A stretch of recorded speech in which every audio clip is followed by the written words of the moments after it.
Hi everybody, this is Vishal Arora and I warmly welcome you all to this wonderful YouTube channel of JRF Academy। दोस्तों, आज की class में मैं बात करने वाला हूँ नागरिक समाज की यानी कि सिविल सोसाइटी की। जी हाँ, आपका जो सिलेबस है पॉलिटिकल साइंस का उसमें यूनिट नंबर 8 है और उसी का एक विषय है, एक टॉपिक है सिविल सोसाइटी। इसी विषय को आज की क्लास में हम लोग कवर करने वाले हैं। तो फटाफट से सभी लोग जो है क्लास को बेटा एक बार लाइक करेंगे। क्लास को लाइक करेंगे फटाफट से।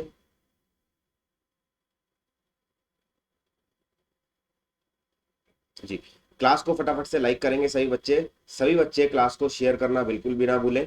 हालांकि ये जो क्लास है ये रिकॉर्डिंग ली जा रही है, ये लाइव नहीं ली जा रही है, लेकिन क्लास को सभी बच्चे शेयर कीजिए और क्लास को लाइक करना बिल्कुल भी ना भूलें। तो शुरू करते हैं बिना देरी किए, आगे चलते हैं। और आगे चलने से पहले थोड़ा सा सेल्फ इंट्रोडक्शन उन बच्चों के लिए जो मुझे पहली बार देख रहे हैं। तो my self Vishal Arora, faculty of political science. इसके अलावा UGC net set JRF assistant professor और पीएचडी एंट्रेंस एग्जाम की प्रिपरेशन करवाता हूँ प्यारे साथियों। फिलहाल हमारी पॉलिटिकल साइंस सब्जेक्ट के अंदर यूनिट 8 चल रही है। कौन सी यूनिट 8 चल रही है। यूनिट 8 में आज का जो हमारा टॉपिक है वो होने वाला है सिविल सोसाइटी। सिविल सोसाइटी यानी कि नागरिक समाज। ठीक है, डीप में समझेंगे क्या चीज है, समझाता हूँ आगे सारी चीजें। लेकिन उससे पहले यदि आप में से कोई भी बच्चा ऐसा है जिसने अभी तक टेलीग्राम चैनल हमारा ज्वाइन ना करा हो तो मेक श्योर टेलीग्राम चैनल जरूर ज्वाइन कर ले, क्योंकि वहां पर आपको सारी अपडेट्स टाइम टू टाइम मिलती रहेंगी। क्लास की जो पीडीएफ है, नोट्स वगैरह आपको वहां पर टेलीग्राम चैनल पर मिलते रहेंगे। तो चलिए बिना देरी के शुरू करते हैं। सिविल सोसाइटी क्या होती है सबसे पहले जानेंगे। नागरिक समाज क्या होता है, नागरिक समाज के उदाहरणों में क्या क्या उदाहरण देंगे हम वो भी देखेंगे, और एग्जाम में किस प्रकार के प्रश्न पूछे जाते हैं उन सब विषयों पर भी चर्चा करेंगे। फर्स्ट ऑफ ऑल हमें ये जानने की जरूरत है सर, नागरिक समाज क्या होता है, क्योंकि बात नागरिक समाज की हो रही है, सिविल सोसाइटी की हो रही है। और सिविल सोसाइटी ग्रुप्स बेसिकली इसके अंदर आपके नॉन पार्टी सोशल फॉर्मेशन आ जाएंगे, आपके आपके नॉन गवर्नमेंटल ऑर्गेनाइजेशंस आ जाएंगे, सिविल सोसाइटी ग्रुप्स आ जाएंगे ना। तो सबसे पहले जानेंगे सिविल सोसाइटी क्या है। नागरिक समाज, जैसा कि नाम से ही, भाई नाम से क्लियर हो रहा है, नागरिक समाज ऐसा समाज जो नागरिकों का प्रतिनिधित्व करता हो। क्या सर इतना ही नहीं, सिविल सोसाइटी का दायरा अपने आप में बड़ा है। बड़ा इन द सेंस कि नागरिक समाज के अंदर वो सभी संस्थाएं आ जाएंगी जो लाभ के लिए कार्य करती हैं। सरकार नागरिक समाज के अंदर नहीं आएगी। क्यों नहीं आएगी? क्योंकि सरकार पावर में होती है और पावर का यूज कर रही है, और जो भी व्यक्ति पावर का यूज कर रहा होगा वो सिविल सोसाइटी में नहीं आएगा। आ रही है बात समझ? चलिए थोड़ा सा इसको और बेहतर तरीके से समझने की कोशिश करते हैं कि सर सिविल सोसाइटी क्या है। तो सिविल सोसाइटी एक ऐसा समाज है, एक ऐसी सोसाइटी है जो नागरिकों के हित की बात करती है, यानी कि पब्लिक इंटरेस्ट, पब्लिक इंटरेस्ट की बात करती है। प्राइवेट लोग इसके अंदर आ जाएंगे, इसके अंदर कोई सरकारी अधिकारी नहीं आएगा। अब जैसे कि सर कोई आईएएस ऑफिसर है, कोई मिनिस्टर है, ये नहीं आएंगे। क्यों नहीं आएंगे? क्योंकि ये पावर का यूज कर रहे हैं, और जिसके हाथ में जो भी सरकार में है, जो भी गवर्नमेंट में है, वो कभी भी सिविल सोसाइटी में नहीं आएगा। सिविल सोसाइटी में वो लोग आएंगे जो समाज का भला कर रहे हो, प्लस आम नागरिक हो। ऐसे नहीं कि पावर का यूज कर रहे हो। ठीक है, तो ये लोग आएंगे सिविल सोसाइटी में। अब हम कुछ एग्जांपल से समझेंगे। जैसे नॉन गवर्नमेंट ऑर्गेनाइजेशन जो होते हैं, नॉन गवर्नमेंटल ऑर्गेनाइजेशन कल्याण के लिए काम करते हैं, और ये सरकार सरकार के साथ संबंध नहीं रखते, यानी कि संबंध ना रखने का मतलब सरकार की तरह पावर का यूज नहीं करते, है ना। और सरकार की नीतियों को भी प्रभावित करते हैं, जनता के कल्याण के लिए बात करते हैं। तो एनजीओ सबसे बेहतर उदाहरण है सिविल सोसाइटी का। ठीक है, एनजीओ सबसे बेहतर उदाहरण है किसका? सिविल सोसाइटी का। तो एक बार परिभाषा भी देख लेते हैं क्या है। परिचय की अगर मैं बात करूं तो नागरिक समाज संगठन यानी कि सिविल सोसाइटी ऑर्गेनाइजेशन एक ऐसे गैर सरकारी संगठन है, ऐसे लाभकारी संगठन है जिनका नेतृत्व नागरिकों के द्वारा किया जाता है। तो नागरिक इनका नेतृत्व करते हैं, इनकी लीडरशिप कौन करता है? सिटीजन करते हैं, सरकार नहीं करती। अब ये किस लिए करते हैं? जनता के कल्याण के लिए। सरकार कोई गलत नीति ना बनाए, जनता को जागरूक जागरूक किया जाए, सरकार पर दबाव डाला जाए कि वो ऐसी नीतियां बनाए जो जनता के हित में हो। ये काम है नागरिक समाज का। ठीक है, जनता के अधिकारों का संरक्षण करने के लिए, जनता के जो हित हैं उनकी वकालत करने के लिए। भाई जनता के क्या हित है उनको सरकार तक पहुंचाने के लिए, सरकार से उस दिशा में पॉलिसी बनाने के लिए प्रेशर करा जाएगा। ये सब काम है नागरिक समाज के। और एक एग्जांपल दूं तो ऐसे समूह जो पर्यावरण के लिए काम कर रहे हैं, ऐसे समूह जो महिलाओं की स्थिति में सुधार के लिए काम कर रहे हैं, ऐसे समूह जो मानव के अधिकार के लिए काम कर रहे हैं, ये सब नागरिक समाज में आ जाएंगे, क्योंकि ये सरकार से संबंधित नहीं है, लेकिन ये सरकार को बार बार याद दिलाते हैं कि आपको मानव अधिकारों का ध्यान रखना है, आपको महिलाओं का ध्यान रखना है, महिलाओं के अधिकारों का ध्यान रखना है, आपको पर्यावरण के लिए कुछ करना है। ये सरकार को बार बार याद दिलाते हैं, सरकार पर कहीं ना कहीं सरकार की नीतियों को प्रभावित करते हैं, लेकिन सरकार से स्वतंत्र रूप से संचालित होते हैं। ठीक है, ये होता है आपका सिविल सोसाइटी ऑर्गेनाइजेशन, या फिर मैं कहूं नागरिक समाज, सिविल सोसाइटी। नागरिक समाज को यानी कि सिविल सोसाइटी को हम थर्ड सेक्टर यानी कि तीसरे क्षेत्र के रूप में भी जानते हैं। तो अगर थर्ड सेक्टर की बात हो या तीसरे क्षेत्र की बात हो तो इसका मतलब भी है नागरिक समाज, इसको भी हम नागरिक समाज कहेंगे। ये सरकार से, व्यवसाय से बिल्कुल अलग है। इसके अंदर आपके परिवार आ जाएंगे, आपके निजी क्षेत्र आ जाएंगे। आपका परिवार भी नागरिक समाज है, क्योंकि आप एक आम आदमी हो और आपका जो परिवार है, अगर वो पावर का यूज नहीं कर रहा, अगर वो गवर्नमेंट में नहीं है, तो यानी कि आप भी नागरिक समाज के अंदर हो। और आप अगर जनता के हित की बात कर रहे हो तो डेफिनेटली आप नागरिक समाज का हिस्सा हो। जैसे चर्च हो गए, या फिर आपका कोई ऐसा समूह हो गया, पर्यावरणवादी समूह हो गया, कोई आपका महिलाओं के अधिकारों के संरक्षण के लिए समूह हो गया। ये सब सरकार में नहीं होते, लेकिन ये कल्याण की बात करते हैं समाज की। ठीक है, इतनी बात हर एक बच्चे को मैं उम्मीद करता हूँ यहाँ तक क्लियर होगी।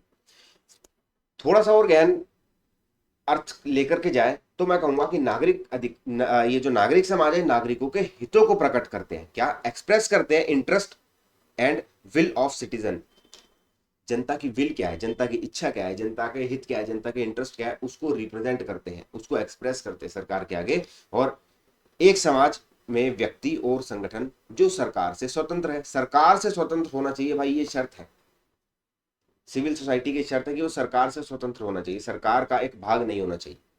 ठीक है, इसलिए समाज में नागरिक समाज की भूमिका को कई शास्त्रीय उदारवादी सिद्धांतकारों जैसे हेगल, मार्क्स, टॉकविले, फर्डिनांड टोनिस आदि द्वारा बढ़ावा दिया गया।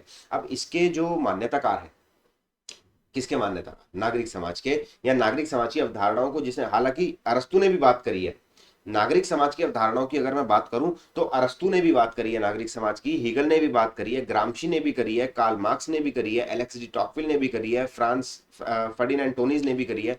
ये सारे इनके कौन है, ये मान्यताकार है, ये सिविल सोसाइटी से जुड़े हुए व्यक्ति है। ठीक है, तो ये आपसे एग्जाम में पूछा जा सकता है। एरिस्टोटल हो गया, एरिस्टोटल नागरिक समाज को पॉलिटिका कोइनोनिया बोलता है, पॉलिटिका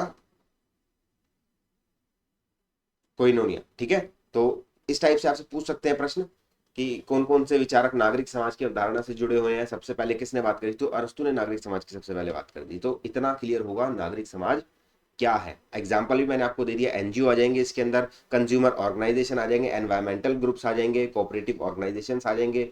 ठीक है, जो कि सोशल पर्पस के लिए काम करते हैं, सामाजिक हित के लिए, सामाजिक उद्देश्य के लिए काम करते हैं, वो सब सिविल सोसाइटी के अंदर आ जाएगा।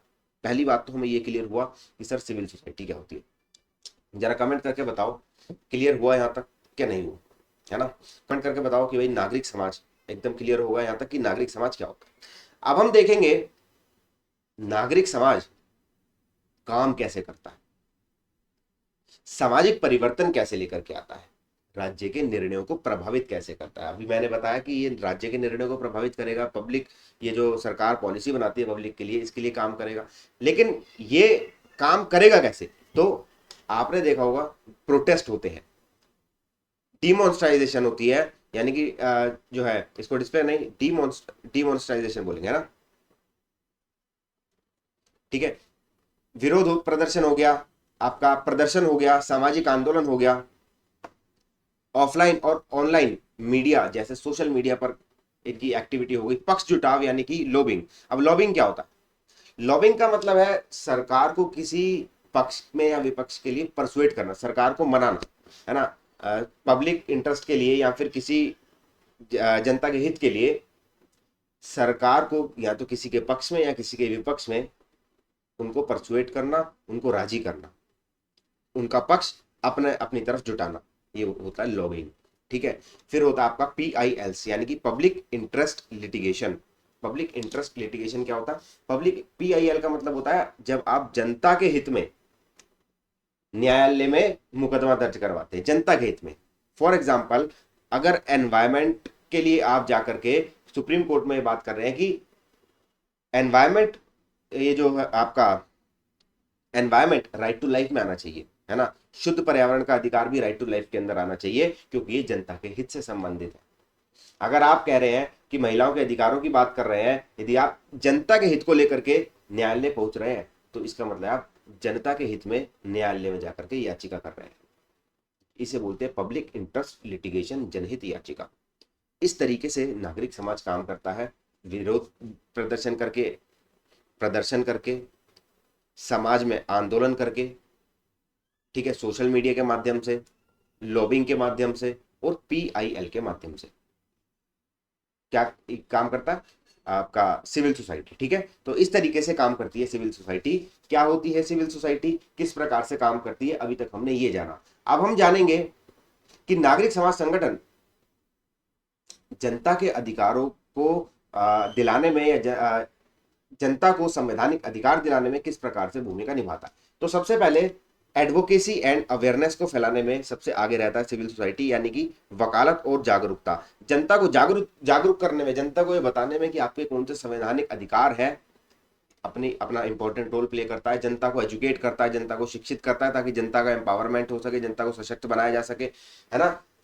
इसलिए जनता में जागरूकता फैलाना और जनता के अधिकारों की वकालत करना सिविल सोसाइटी का काम होता है। ठीक है, सिविल सोसाइटी का बहुत बेहतरीन काम होता है ये कि वो जनता को उनके अधिकारों से वंचित कह रहा हूँ, जनता को उनके अधिकारों से परिचित करवाती है ना, परिचित करवाती है। इसके अलावा निगरानी और रिपोर्टिंग, सरकार क्या नीति बना रही है, क्या उस नीति से जनता का भला हो रहा है, उस चीज की निगरानी करना। एक वॉच डॉग के रूप में भी काम करता है, एक प्रहरी के रूप में भी काम करता है सिविल सोसाइटी। उन नीतियों की जांच करता है जो सरकार द्वारा बनाई जाती है, कहीं वो नीतियां जनता के अधिकारों का हनन तो नहीं कर रही, क्या उस नीति से जनता को फायदा हुआ है, और अगर वो नीति गलत है तो उसका अपोज भी करता है। ठीक है, इसके अलावा नीति वकालत, नीति निर्माण और विधायी प्रक्रियाओं को प्रभावित करने के लिए वकालत के प्रयासों में संलग्न और चर्चाओं और परामर्शों में भाग लेकर के संवैधानिक सिद्धांतों के अनुरूप कानूनों और नीतियों को आकार देते हैं, ये सुनिश्चित करते हुए कि लोगों की जरूरतों और अधिकारों को दर्शाते हैं। तो नीतियों की जो भी पब्लिक पॉलिसी बनती है उनकी कहीं ना कहीं एडवोकेसी करते हैं और देखते हैं कि जनता के हित में है कि नहीं। ठीक है, वही वाली बात। इसके अलावा क्षमता निर्माण, पब्लिक में कैपेसिटी बिल्डिंग का काम करते हैं। समाज में विभिन्न समुदाय, विभिन्न व्यक्तियों के बीच में उनकी कैपेसिटी बढ़ सके, यानी कि उनकी डेवलपमेंट हो सके, उनका उनका जो है क्षमता निर्माण काम हो सके। ठीक है, उनके अधिकारों को समझने में उनकी मदद करेंगे, उनके अधिकारों की रक्षा करेंगे, अधिकारों की वकालत करेंगे, ताकि नागरिक सशक्त बन सके। क्योंकि देखिए जैसे जैसे नागरिक सशक्त बनेगा तो गवर्नमेंट उसको जो है, गवर्नमेंट जैसे जैसे नागरिक सशक्त बनेगा, एम्पावर होगा, गवर्नमेंट कहीं ना कहीं गवर्नमेंट की पॉलिसीज भी प्रभावित होंगी, और जो गवर्नमेंट है उसको पता लगेगा कि जो पब्लिक, ये जो सिविल सोसाइटी है, सिविल सोसाइटी के अंदर हम इस प्रकार की कोई पॉलिसी नहीं बना सकते जिससे नागरिक को नुकसान हो। ठीक है, तो जो गवर्नमेंट है वो भी ये सोच समझकर पॉलिसी बनाएगी कि भाई नागरिकों के हित में हो, क्योंकि नागरिक को अपने अधिकार पता होंगे तो नागरिकों के अधिकारों का हनन नहीं कर पाएगा कोई। नागरिकों को अपनी जो है सुरक्षा के बारे में पता होगा तो गवर्नमेंट उनकी सुरक्षा पर भी ध्यान देगी। कुल मिलाकर कहने का मतलब है गवर्नमेंट बेवकूफ नहीं बना पाएगी जब आपके अंदर कैपेसिटी बिल्डिंग हो जाएगी, जब आपको अपने अधिकारों के बारे में पता होगा, सारी चीजों के बारे में आपको पता होगा, आपको गवर्नमेंट कैसे काम करती है ये पता होगा, तब गवर्नमेंट आपको बेवकूफ नहीं बना। ठीक है, जैसे कि इसमें जैसे ट्रेनिंग प्रोग्राम्स देते हैं सिविल सोसाइटी के लोग, ठीक है, वर्कशॉप हो गया, एजुकेशनल इनिशिएटिव्स हो गए, ताकि जनता जो है एम्पावर हो सके और अंडरस्टैंड कर सके किसको, अपने राइट्स को। ये सारे काम किसके, सिविल सोसाइटी के। अंतर्राष्ट्रीय वकालत, अंतर्राष्ट्रीय वकालत का मतलब है कुछ संगठन ऐसे भी होते हैं जो अंतर्राष्ट्रीय स्तर पर सहयोग की बात करते हैं। जैसे देखिए, अंतर्राष्ट्रीय स्तर पर कोई संगठन ऐसा हो सकता है जो ह्यूमन राइट्स की बात करे, जैसे ह्यूमन राइट्स वॉच एक एनजीओ है, वो अंतर्राष्ट्रीय स्तर पर मानवाधिकारों की बात करेगा।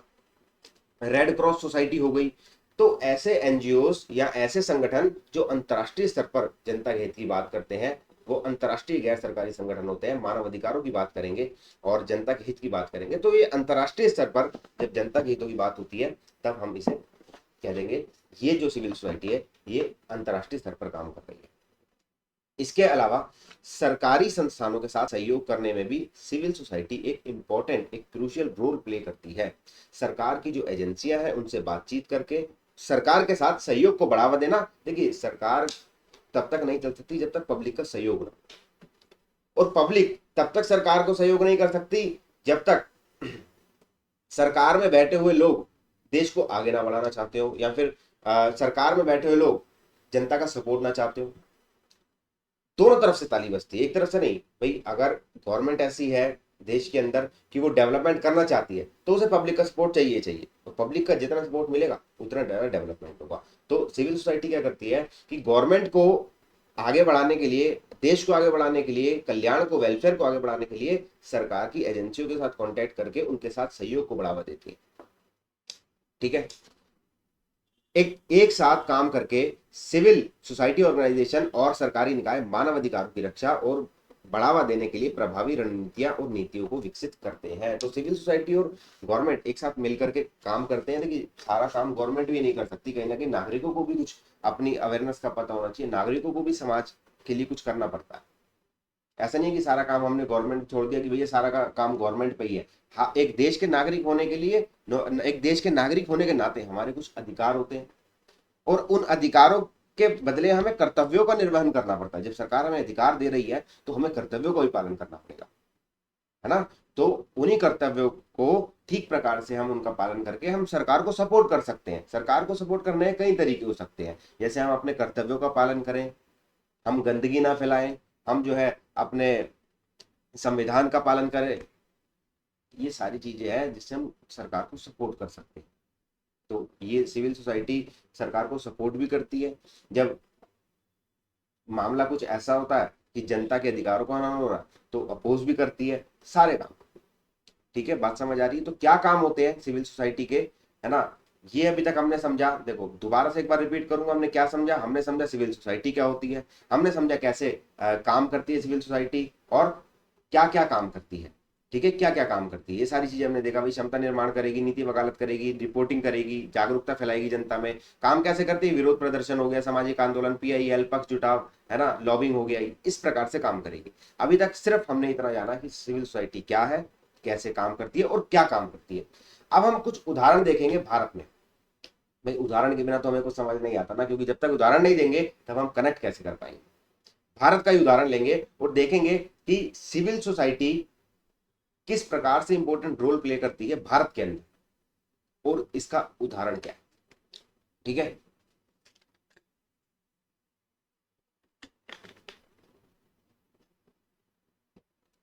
सबसे बेहतर उदाहरण चिपको मूवमेंट, चिपको आंदोलन। चिपको आंदोलन क्या है? चिपको आंदोलन 1973 में, उस समय उत्तर प्रदेश हुआ करता था, आज उत्तराखंड है। तो तत्कालीन उत्तर प्रदेश के चमोली जिले में 1973 में ये आंदोलन प्रारंभ होता है, और इसकी जो लीडरशिप है वो सुंदरलाल बहुगुणा के हाथ में होती है ना, नाम याद रखना, सुंदरलाल बहुगुणा। चिपको आंदोलन में बेसिकली होता क्या है, ये जो चमोली जिला है यहाँ पर एक प्राइवेट कंपनी को कॉन्ट्रैक्ट दे दिया जाता है पेड़ काटने के लिए। तो जब पेड़ काटने के लिए आते हैं, अब यहाँ के जो स्थानीय निवासी थे, यहाँ के जो स्थानीय निवासी थे, वो, उनकी जो रोजी रोटी है, उनका जो लाइवलीहुड है उसी से चलता था, जंगलों से, पेड़ों से लकड़ियां काट करके। तो जब प्राइवेट कंपनी के अधिकारी यहाँ पर वनों की कटाई करने के लिए आते हैं, तो वहां के जो स्थानीय लोग थे वो पेड़ों से चिपक गए। इसलिए इसका नाम चिपको आंदोलन पड़ा, क्योंकि वो पेड़ों से चिपक गए, उन्होंने पेड़ों को हक कर लिया, उन्होंने पेड़ों को गले लगा लिया कि पेड़ों को काटने से पहले आपको हमें काटना पड़ेगा। ये एक पर्यावरण संरक्षण के लिए आंदोलन था, ताकि पर्यावरण का नुकसान ना हो। और ये आंदोलन सफल भी हुआ, और ये आंदोलन भारत में पर्यावरण के बचाव के लिए बहुत ही बड़ा आंदोलन माना जाता है।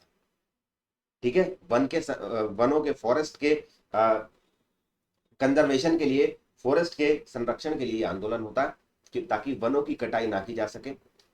सरकार ने जो नीति बनाई थी सरकार ने जो आपकी जो प्राइवेट कंपनी है उसको ठेका दे दिया था वनों की कटाई का। तो 1970 के दशक में प्रदर्शनकारियों ने पेड़ों को गले लगाने का काम करा, पेड़ों को अपनी बाहों में लपेट लिया ताकि उन्हें काटा ना जा सके। सुंदरलाल बहुगुणा ने इसका नेतृत्व किया था। इसके अलावा 1987 में चिपको आंदोलन को राइट लाइवलीहुड अवार्ड से सम्मानित करा गया। ये भी याद रखना, राइट लाइवलीहुड जो है अवार्ड है, इससे कब सम्मानित करा गया? चिपको आंदोलन को 1987 में सम्मानित करा गया। ठीक है, ये एक सिविल सोसाइटी का उदाहरण है। ठीक है, ये कोई इसमें गवर्नमेंट की कोई वो इन्वॉल्वमेंट नहीं थी, नागरिकों ने करा, जनता के हित के लिए करा। दूसरी बात, नर्मदा बचाओ आंदोलन होता है 1985 में, और मेघा पाटकर और बाबा आमटे इसके प्रमुख लीडर्स हैं। और ये भी एक पर्यावरण संरक्षण के लिए आंदोलन था। बेसिकली था क्या, नर्मदा नदी पर सरदार सरोवर डैम के साथ साथ कई, सबसे बड़ा जो डैम है वो सरदार सरोवर डैम बना रहे थे, और कई अन्य डैम बनाए जा रहे थे नदी पर। इस डैम के बनने से जो स्थानीय लोग थे, जो लोकल वहां के लोग थे, उनमें क्या था कि भाई वो बेघर हो जाएंगे। भाई जब डैम बनेगा, अब ये डैम सरकार बना रही थी किस लिए? ताकि वहां की डेवलपमेंट किया जा सके, वहां पर बिजली आ सके, है ना। डैम बनेगा, बिजली आएगी, ठीक है, और आपका जो है लोग सिंचाई कर पाएंगे, पानी की उपलब्धता होगी। तो 3 राज्य इससे प्रभावित थे, आपका जो है गुजरात, मध्य प्रदेश और महाराष्ट्र, और कुछ हद तक राजस्थान। ठीक है, मेनली गुजरात, मध्य प्रदेश और महाराष्ट्र। इन राज्यों से होकर नर्मदा नदी जो है कई बड़ी बांध परियोजनाओं के खिलाफ है। गुजरात, मध्य प्रदेश और महाराष्ट्र के राज्यों से होकर ये बहती है। इसके अंदर ये निर्धारित नहीं करा गया था कि किस राज्य को कितना पानी मिले, किस राज्य को कितना पानी मिले। इसके बाद होता क्या है कि जब सरदार सरोवर डैम बन जाएगा तो इनका जो एरिया है, बहुत बड़ा एरिया पानी पानी में चला जाएगा, यानी कि पानी पानी हो जाएगा, काफी ज्यादा एरिया। और वहां के जो लोकल लोग हैं, लगभग 2.5 लाख लोग बेघर हो जाएंगे। उन 2.5 लाख लोगों को बेघर होने से बचाने के लिए और पर्यावरण के संरक्षण के लिए मेघा पाटकर और बाबा आमटे ने राइट लाइवलीहुड अवार्ड प्राप्त करा। ठीक है, 1991 में। किसके लिए? नर्मदा बचाओ आंदोलन के लिए। ठीक है, तो ये भी याद रखना, 1991 में राइट लाइवलीहुड अवार्ड मिला किसको? मेघा पाटकर, बाबा आमटे को। लीडर पूछे जाएंगे, बेसिकली मैच दी फॉलोइंग आ सकता है आपसे, आपसे ईयर पूछा जा सकता है, आपसे पूछा जा सकता है निम्नलिखित में से कौन सा आंदोलन पर्यावरण संरक्षण आंदोलन है? तो नर्मदा बचाओ आंदोलन आपका जो है सरदार सरोवर डैम बनने के खिलाफ है। मतलब जो आपकी नर्मदा नदी है उस पर कई सारे डैम बनाए जा रहे थे, जिसमें से सबसे बड़ा जो डैम था वो था सरदार सरोवर डैम। उसके विरोध में ये आंदोलन करा गया ताकि वहां के जो लोग हैं वो आसानी से वहां पर रह सके, वो बेघर ना हो जाए, है ना। कहीं और सरकार ने उनके रहने का बंदोबस्त नहीं किया था।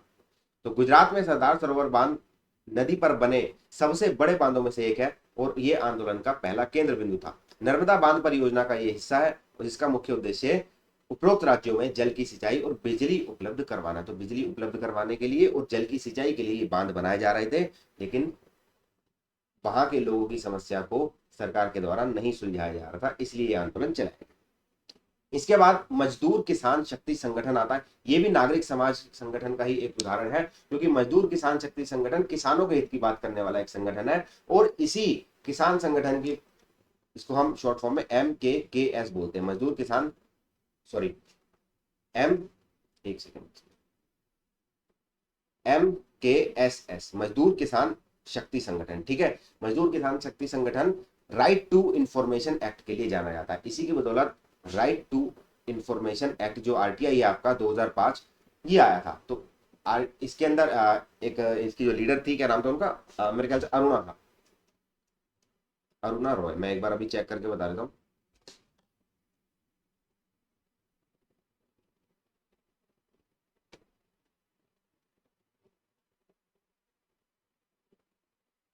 हाँ बिल्कुल, अरुणा रॉय।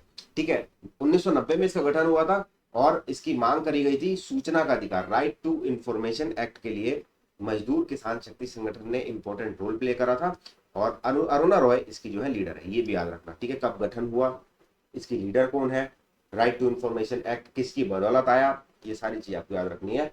यहाँ से आपके जो है प्रश्न बनेंगे, और बने भी है पहले। ठीक है, तो मजदूर किसान शक्ति संगठन हो गया आपका, ये भी सिविल सोसाइटी का एक पार्ट हो गया। नर्मदा बचाओ आंदोलन, चिपको बचाओ आंदोलन। इसके बाद है बचपन बचाओ आंदोलन। बचाओ आंदोलन कैलाश सत्यार्थी द्वारा 1980 में शुरू करा गया था, बच्चों को बचाने के लिए। जो चाइल्ड ट्रैफिकिंग थी या बच्चों का इलीगल जो लेन देन था या बच्चों के जो जीवन को तबाह करने के लिए जो साजिश चलाई जा रही थी, इसको खत्म करने के लिए कैलाश सत्यार्थी ने अब तक 80,000 मासूम बच्चों के जीवन को तबाह होने से बचाया। तो बहुत बड़ी बात है अपने आप में, कोई छोटी मोटी उपलब्धि नहीं है, बहुत बड़ी उपलब्धि है अपने आप में। 1980 में कैलाश सत्यार्थी ने स्टार्ट करा था ताकि जो बाल मजदूरी को रोका जा सके, चाइल्ड ट्रैफिकिंग को रोका जा सके।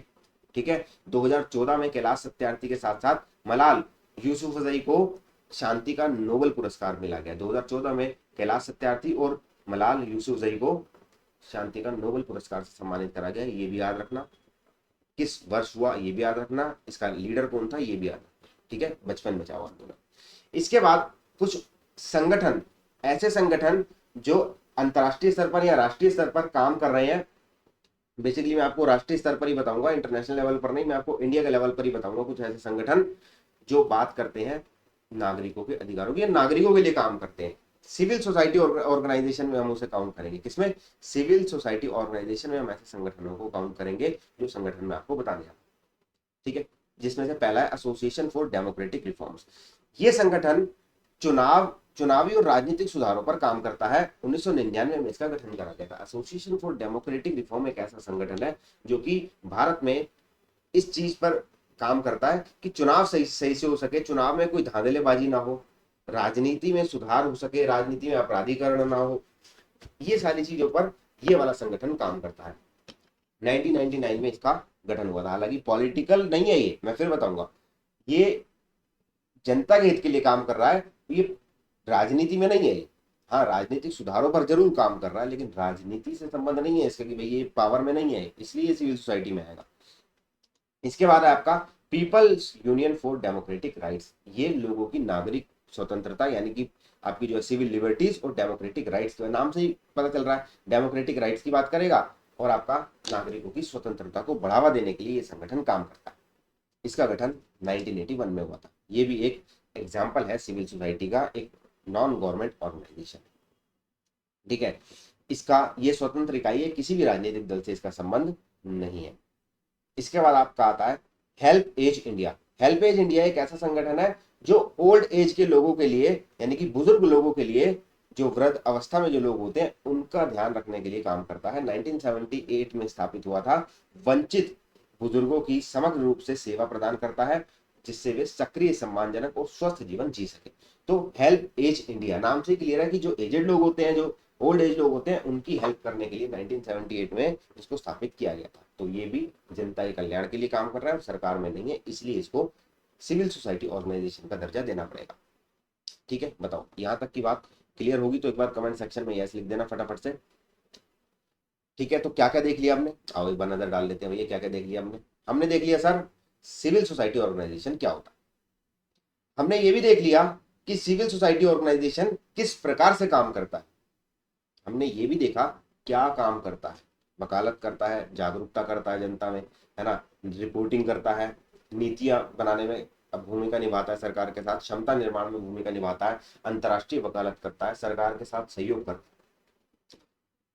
कुछ उदाहरण भी देखे हमने भारत में सिविल सोसाइटी के, जैसे हमने देखा चिपको आंदोलन, जैसे हमने देखा नर्मदा बचाओ आंदोलन, जैसे हमने देखा मजदूर किसान शक्ति संगठन, जैसे हमने देखा बचपन बचाओ आंदोलन।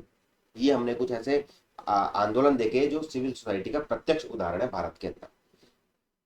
इसके बाद हमने कुछ ऐसे संगठन देखे जिनको हम नॉन गवर्नमेंट ऑर्गेनाइजेशन का दर्जा देंगे और ये जनता के कल्याण के लिए काम करते हैं। ठीक है, जिसमें हेल्प एज इंडिया हो गया, आपका एसोसिएशन फॉर डेमोक्रेटिक रिफॉर्म्स हो गया, people union for democratic rights हो गया। अब आपके सिलेबस में एक शब्द है नॉन पार्टी सोशल फॉर्मेशन। अभी नॉन पार्टी सोशल फॉर्मेशन क्या होता है? कुछ नहीं होता, सिर्फ इतना याद रखना, नॉन पार्टी सोशल फॉर्मेशन ऐसे संगठन होते हैं जो किसी पार्टी से संबंधित नहीं होते, यानी कि राजनीतिक पार्टी से, पॉलिटिकल पार्टी से संबंधित नहीं होते। यानी कि आप सर वही बात कर रहे हो सिविल सोसाइटी की? जी, मैं उसी की बात कर रहा हूं, मैं नॉन गवर्नमेंट ऑर्गेनाइजेशन की बात कर रहा हूं। इसे हम नॉन पार्टी सोशल फॉर्मेशन भी कह सकते हैं। ऐसे संगठन जो किसी भी पार्टी से संबंधित नहीं है, राजनीतिक दल से संबंधित नहीं है, उसे हम कहेंगे non party social formation. Social formation है वो, समाज के द्वारा बनाए गए हैं, लेकिन राजनीतिक दल से संबंधित नहीं है। आइए एक बार पढ़ लेते हैं। गैर पार्टी सामाजिक संगठन एक प्रकार के सामाजिक संगठन या आंदोलन है जो राजनीतिक दलों से स्वतंत्र रूप से संचालित होते हैं, पॉलिटिकल पार्टी से बिल्कुल स्वतंत्र होते हैं, कोई लेना देना नहीं, राजनीतिक दल से जुड़ते नहीं है, उसके बावजूद सामाजिक, आर्थिक, सांस्कृतिक और पर्यावरणीय मुद्दों पर ध्यान केंद्रित करते हैं। उनका उद्देश्य गैर राजनीतिक साधनों के माध्यम से समाज में परिवर्तन लाना और सामुदायिक आवश्यकताओं को पूरा करना है। समुदाय की आवश्यकताओं को पूरा करना, समाज में आपका जो है चेंजेस लेकर आना, रिफॉर्म्स लेकर आना, परिवर्तन लेकर के आना, जनता के सामाजिक, आर्थिक, सांस्कृतिक और पर्यावरण के हित को साधना, उनके मुद्दों पर ध्यान देना, ये है नॉन पार्टी सोशल फॉर्मेशन। ये सारे काम किसके हैं? ये सारे काम है एनजीओ के, ये सारे काम है सीएसओ के, तो वही सब इसके अंदर आ जाएंगे। क्लियर होगी बात? इसके उदाहरणों में क्या क्या आ जाएगा? NGO, CSO, grass root movement, cultural and social club, non government organisation मैंने बता दिया था, सिविल सोसाइटी ऑर्गेनाइजेशन मैंने बता दिया था। जो स्थानीय स्तर पर आंदोलन होते हैं, बिल्कुल जमीनी स्तर पर आपके गली मोहल्ले में अगर कोई आंदोलन हो रहा है तो यानी कि वो भी इसी के अंदर आएगा, नॉन पार्टी सोशल फॉर्मेशन। शर्त यह है कि वो जनता के हित के लिए होना चाहिए, वो राजनीतिक मुद्दों से प्रेरित नहीं होना चाहिए। सांस्कृतिक और सामाजिक क्लब, ये भी इसके अंदर आ जाएंगे इसके उदाहरण में। अब गैर सरकारी संगठन, हम इतनी देर से बात कर रहे हैं तो ये भी जान लेते हैं गैर सरकारी संगठनों की परिभाषा क्या है। विश्व बैंक ने इसकी परिभाषा दी है गैर सरकारी संगठन की। गैर सरकारी संगठन क्या होता है, आइए थोड़ा सा इसको भी देख लेते हैं।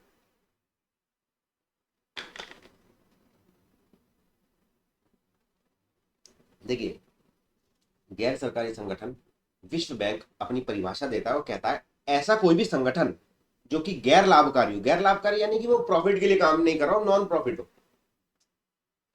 लाभ के लिए काम जो व्यक्ति नहीं करता वो किसके लिए काम करता है? या तो कल्याण के लिए करेगा या लाभ के लिए करेगा। जो व्यक्ति लाभ के लिए नहीं कर रहा है यानी कि वो कल्याण के लिए कर रहा है। तो ऐसे संगठन जो लाभ के लिए काम नहीं कर रहे, जनता के कल्याण के लिए काम कर रहे हैं, जनता की पीड़ा को दूर करने के लिए, जनता के दुख दर्द को, जनता की गरीबी को दूर करने के लिए, उनके हितों को बढ़ावा देने के लिए काम कर रहे हैं, जनता के पर्यावरण की रक्षा करने के लिए काम कर रहे हैं, उनको कुछ बेसिक सामाजिक सेवाएं प्रदान करने के लिए काम कर रहे हैं, सामुदायिक विकास के लिए काम कर रहे हैं, ऐसे संगठनों को हम कहेंगे गैर सरकारी संगठन। मैं दोबारा से रिपीट करूंगा, वो सारे संगठन जो किसी लाभ के लिए ना काम करते हुए जनता के कल्याण के लिए काम करते हैं, वो राजनीति से संबंधित नहीं होते, नॉन गवर्नमेंट ऑर्गेनाइजेशन। अब इनमें कुछ संगठन ऐसे हो सकते हैं जो पॉलिटिकल पार्टीज के साथ मिलकर काम कर सकते हैं लेकिन वो पावर का प्रयोग नहीं करते। जैसे पॉलिटिकल पार्टी या किसी सरकार के साथ मिलकर ये गैर सरकारी संगठन किसी एक विशेष मुद्दे पर ध्यान दे सकते हैं। जैसे मान लो कोविड-19 आ गया, अब कोविड-19 में सरकार तो काम कर रही है, उस सरकार के साथ ये गैर सरकारी संगठन भी जुड़ करके उस समस्या को और जल्दी निपटा सकते हैं, ये सरकार की हेल्प कर सकते हैं। ठीक है, तो ये है आपका गैर सरकारी संगठन। और गैर सरकारी संगठनों को हमारे देश के अंदर सोसाइटी पंजीकरण अधिनियम 1860 के तहत रजिस्टर करा जाता है। सोसाइटी रजिस्ट्रेशन एक्ट 1860 के तहत एनजीओ को रजिस्टर किया जाता है। तो मैंने आपको बताया एनजीओ क्या है, मैंने आपको बताया ये सारी चीजें क्या है। और अगर देखिए, ये हालांकि याद रखने की आवश्यकता नहीं है, लेकिन अंतर्राष्ट्रीय स्तर पर वर्तमान में लगभग 40,000 गैर सरकारी संगठन है। राष्ट्रीय स्तर पर तो इनकी संख्या बहुत बढ़ जाएगी, मैं अंतर्राष्ट्रीय स्तर की बात करूं तो लगभग 40,000 ऐसे आपके एनजीओ हैं जो अंतर्राष्ट्रीय स्तर पर काम कर रहे हैं। रूस में अकेले 2,77,000 गैर सरकारी संगठन है और भारत में 1 मिलियन और 2 मिलियन के बीच में गैर सरकारी संगठन होने का अनुमान है। ठीक है, तो ये सरकार से जो है, सरकार से अगर देखिए अब फंडिंग की बात हो, फंडिंग की बात देखिए, कुछ एनजीओ ऐसे होते हैं जो सरकार से फंडिंग ले लेते हैं, कुछ होते हैं बिल्कुल नहीं लेते। अब ये जो सरकार से फंडिंग ले लेते हैं इसका मतलब ये नहीं है कि सरकारी हो गए, नहीं। देखिए, सरकार से फंडिंग ले लेते हैं लेकिन ये सरकार को सदस्यता नहीं देते। भाई, सरकारी व्यक्ति को सदस्यता नहीं मिलेगी, सरकार को सदस्यता नहीं मिलेगी। क्यों नहीं मिलेगी? ये अपना अलग अस्तित्व बनाए रखना चाहते हैं, अपना ओहदा बनाए रखना चाहते हैं गैर सरकारी संगठन का। सरकार की एंट्री होती फिर वो सरकारी हो गया, इसलिए फंडिंग तो ले सकते हैं ये, लेकिन ये सरकारी सदस्यों को या सरकार के जो मेंबर हैं या सरकार में जो भी व्यक्ति है उसको शामिल नहीं करते। ठीक है, तो ये चीज भी आपको ध्यान रखनी है, एनजीओ क्या है। और आपका सारी जो चीजें मैंने आपको बताई, ये जितने मैंने आपको एनजीओ बताए हैं ये थोड़े से याद रखना, क्या क्या काम करते हैं आपको इनका पता होना चाहिए, कौन कौन से एनजीओ कहाँ कहाँ क्या मतलब क्या क्या काम करते हैं बेसिकली। इसके अलावा मैंने आपको बाकी सारी चीजें बताई दी है, और कोई डाउट हो तो आप कमेंट सेक्शन में पूछ सकते हो। ठीक है, भारत में मैंने आपको सारे सिविल सोसाइटी का जो है उदाहरण दिया, और ये सारे जितने भी आंदोलन है, चाहे चिपको आंदोलन है, चाहे नर्मदा बचाओ आंदोलन है, चाहे जितने भी आंदोलन मैंने आपको बताया, मजदूर किसान शक्ति संगठन, राइट टू इन्फॉर्मेशन एक्ट के लिए, ये सारी चीजें आपको याद रखनी है, क्योंकि प्रश्न यहाँ से बनेंगे और पीछे बने भी हैं। सिविल सोसाइटी से देखिए कैसे प्रश्न बने हैं, सिविल सोसाइटी से प्रश्न ऐसे बने हैं।